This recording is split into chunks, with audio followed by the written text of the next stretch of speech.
বিশ্বের এমন এক রহস্যময় দ্বীপের কথা বলবো আজ, যেখানে মানুষের প্রবেশ মানেই সাক্ষাৎ মৃত্যু, যেখানে রাজত্ব করে পৃথিবীর অন্যতম বিষধর সাপ। চলুন দেখে আসি বিস্তারিত আমাদের বিশেষ প্রতিবেদনে। আটলান্টিক মহাসাগরের বুকে ব্রাজিলের সাও পাওলো উপকূল থেকে প্রায় 90 মাইল দূরে অবস্থিত এই দ্বীপটির নাম ইলহা দা কুইমাদা গ্রান্দে। তবে বিশ্বজুড়ে এটি পরিচিত স্নেক আইল্যান্ড বা সাপের দ্বীপ নামে।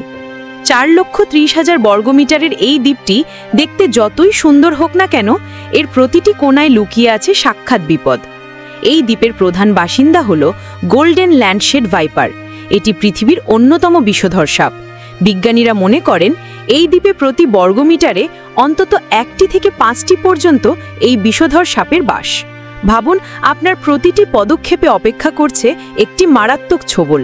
এই গোল্ডেন ল্যান্ডশেডের বিষ এতটাই শক্তিশালী যে তা মূল ভূখণ্ডের ল্যান্ডশেড সাপের চেয়ে প্রায় 5 গুণ বেশি কার্যকরী। এর এক ছোবলেই মানুষের মাংস গলে যেতে শুরু করে, কিডনি বিকল হয়ে যায় এবং মস্তিষ্কে রক্তক্ষরণের ফলে কয়েক ঘন্টার মধ্যে মৃত্যু অনিবার্য। এই দ্বীপটি হাজার হাজার বছর ধরে মূল ভূখণ্ড থেকে বিচ্ছিন্ন, তাই এখানকার সাপেরা মূলত পাখি শিকার করে বেঁচে থাকে।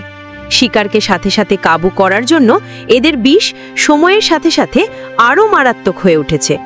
এটি বিবর্তনের এক জীবন্ত উদাহরণ। এই দ্বীপে প্রবেশের উপর নিষেধাজ্ঞা জারি করেছে ব্রাজিল সরকার।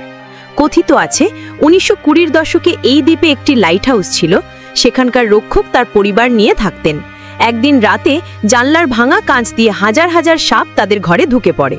পরদিন নৌবাহিনীর সদস্যরা এসে তাদের রক্তাক্ত মৃতদেহ উদ্ধার করে। সেই থেকেই এই দ্বীপ মানুষের জন্য পুরোপুরি নিষিদ্ধ। বর্তমানে শুধুমাত্র ব্রাজিলের নৌবাহিনী লাইট হাউস রক্ষণাবেক্ষণের জন্য এবং বিশেষ অনুমতিপ্রাপ্ত গবেষকরাই অত্যন্ত সতর্কতা অবলম্বন করে এই দ্বীপে প্রবেশ করতে পারেন। তাদের মূল উদ্দেশ্য এই বিরল প্রজাতির সাপটিকে বাঁচিয়ে রাখা এবং এর বীজ থেকে জীবনদায়ী ঔষধ তৈরির সম্ভাবনা খতিয়ে দেখা। সাপের দ্বীপ একদিকে যেমন এক ভয়ঙ্কর মৃত্যুফাঁদ, তেমনি অন্যদিকে এটি জীববৈচিত্র্য এবং বিবর্তনের এক অমূল্য গবেষণাগার। এই দ্বীপ আমাদের বারবার মনে করিয়ে দেয় প্রকৃতি কতটা সুন্দর এবং একই সাথে কতটা ভয়ঙ্কর হতে পারে। সত্যিই অবিশ্বাস্য, প্রকৃতি তার নিজের রহস্য নিজের বুকেই লুকিয়ে রাখে। আজকের মতো এই পর্যন্তই। ধন্যবাদ।